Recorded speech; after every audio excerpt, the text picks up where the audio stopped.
Hi, this is Karen at Snickerdoodle Designs, and today I'd like to introduce you to my new scatter brushes. These brushes contain 10 different patterns, which you can see in the background here, and each pattern or each shape has a different variation. So you have a size variation, a scatter, saturation variation, and a color dynamic. And we'll take a look at each one of those variations after we load the brushes. So let's go ahead and do that. Going to close out this product preview, and I have a 12 by 12 document open here on my canvas. I am using Adobe Photoshop Elements 2019 in this demonstration. So to load brushes, we're going to go over to the Draw set of tools, click on the Brush tool, and then our options are down at the bottom. When we click on the down pointing arrow for the Brush Preset Picker, we see the brushes that we already have installed, and if we click on the down pointing arrow, we see the other brushes that are available to us.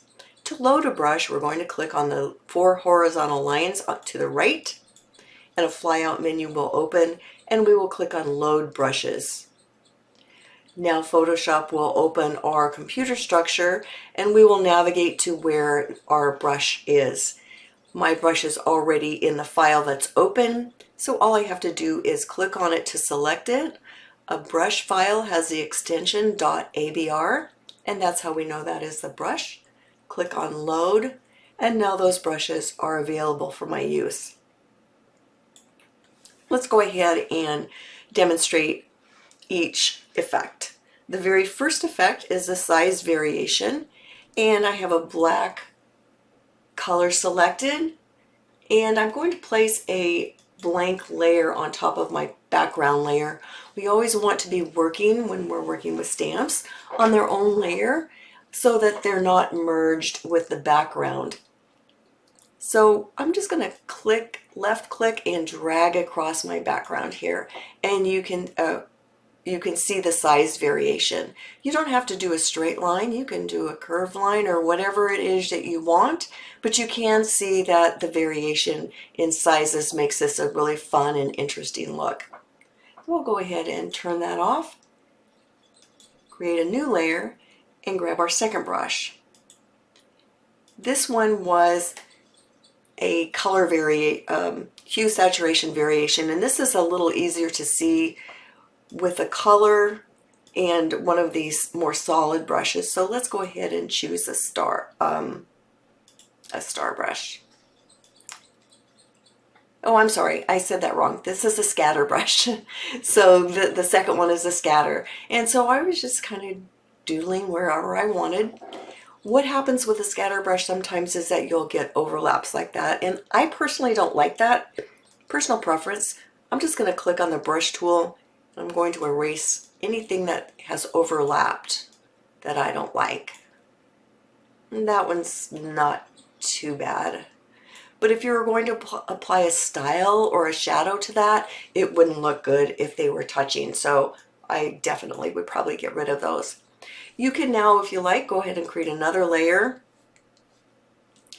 Grab your brush again and just put down a few more hearts. Whoops, you have to change it back to the brush tool, not the eraser tool, and just go ahead and lay down a few more until you get what you want.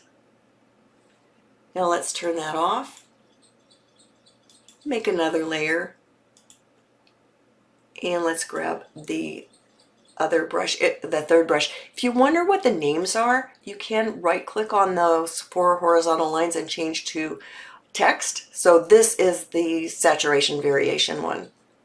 I'm going to leave it at red, and I will change it to a solid brush too, because it's a little easier to see on a solid brush. Let's grab the star one.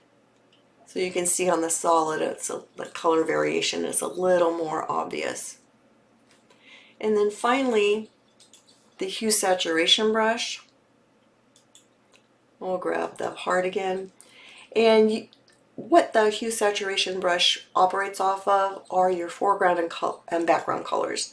So if you click the double-headed arrow, we can now click on the white to change it to a different color, because obviously we were working on a white background, and if we had white as one of these colors, it wouldn't show up. So we're using red and blue just for demonstration. And now what Photoshop does is it uses the blue and it uses the red, and then for the other hearts it chooses variations between those colors. If there's anything that you don't like, just grab the eraser and get rid of it. Depends on what layout you're using, but you might not want that purple. So you could just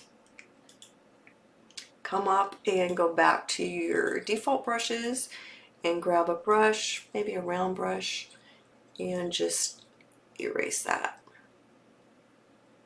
Or you can keep it, of course.